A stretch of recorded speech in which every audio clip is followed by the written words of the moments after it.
Magandang araw mga ka-sounds, welcome back na naman sa ating panibagong video ngayon. Yung video topic ulit natin, bali nag-set up ulit ako dito sa Joson Neptune. Bali yung gagawin ko dito, gagawin ko siyang pang sub ulit pero naka bridge mode yung kada side ng amplifier ng Joson Neptune na ito. Bali gagamit ako dito ng Joson Saturn para ito yung gagawin kong pang mid-high.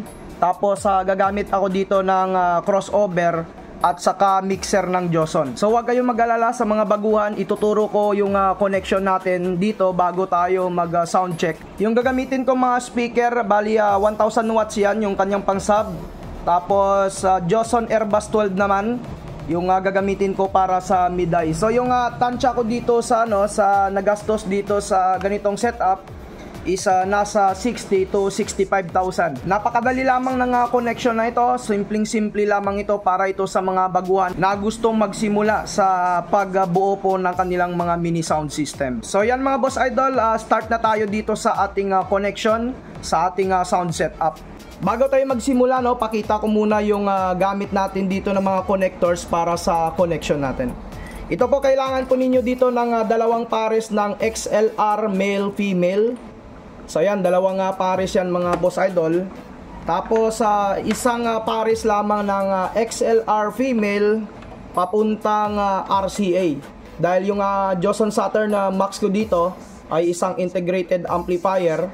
So ito yung gagamitin ko dito. So mga kasound, sundan nyo yung aking connection dito para hindi kayo malito sa gagawin natin. Yung iba kasi nag-i-skip, gusto agad malaman yung video. So mas mabuti na wag nyong i-skip yung video natin para malaman talaga ninyo yung pagkasunod-sunod dito.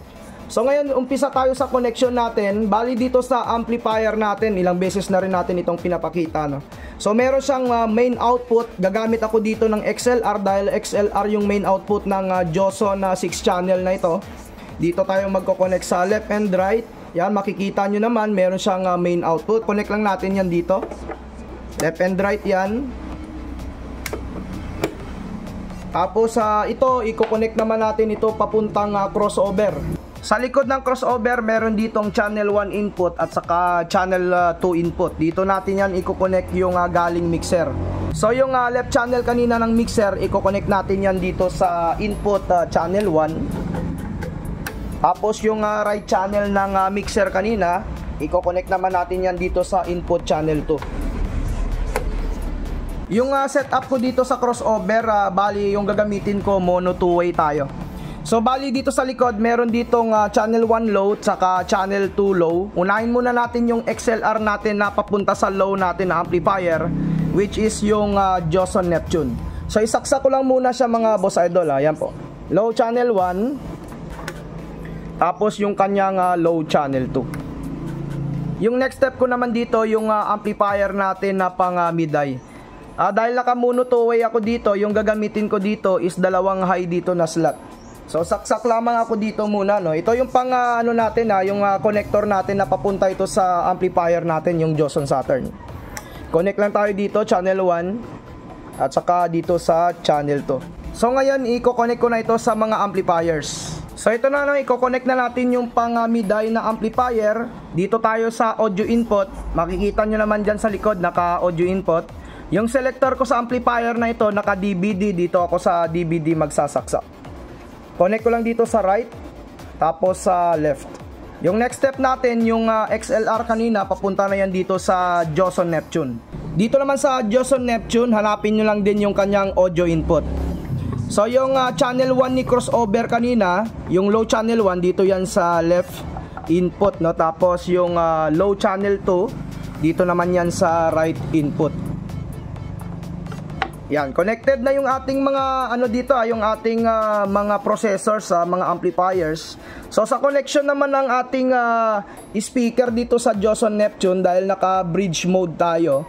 So yan, ito po yung bridge nya.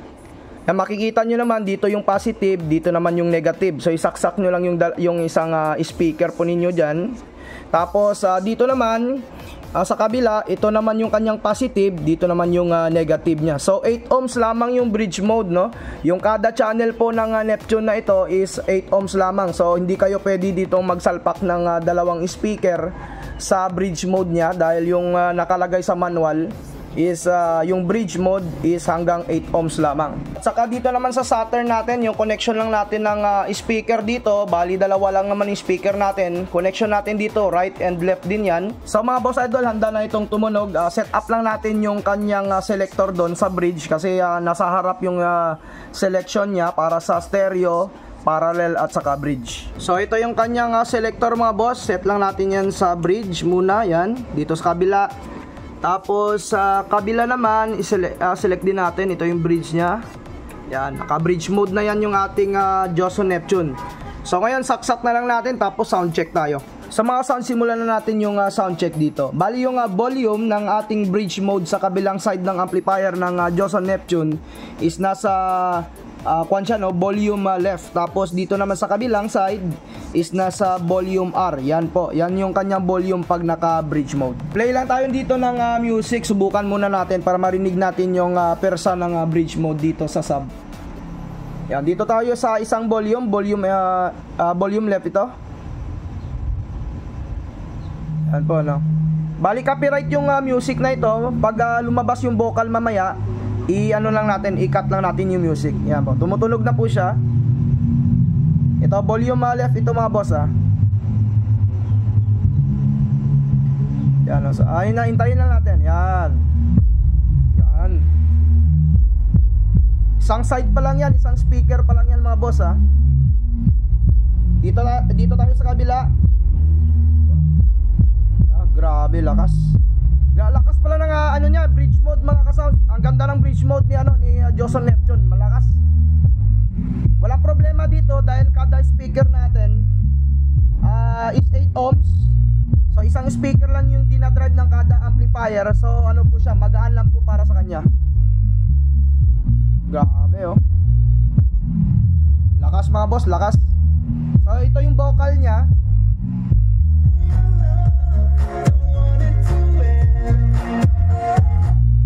So yan, off ko lang yung vocal para hindi po tayo makapiright.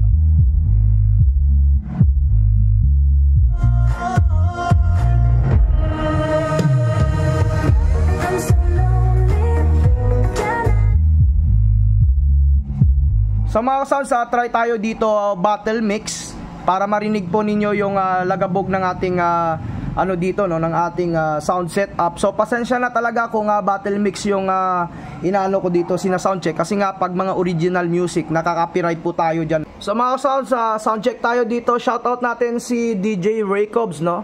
So sound check natin yung kanyang Battle Storm Rocket Roll dito. Play tayo ng music.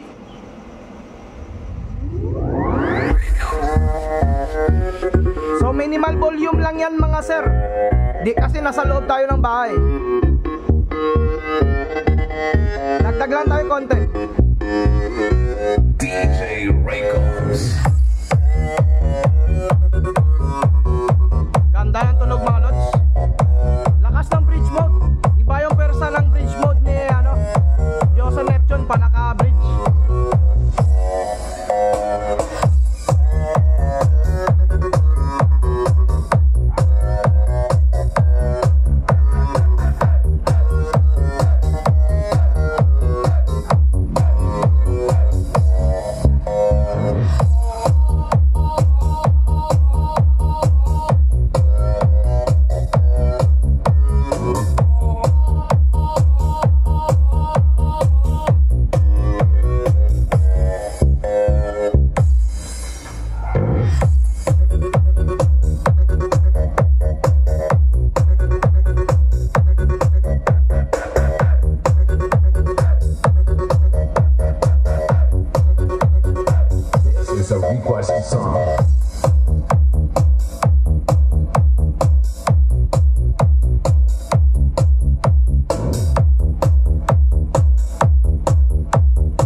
DJ Raycobs.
So mga kasounds, hanggang dito na lang muna yung video update natin dito sa ating Joson Neptune.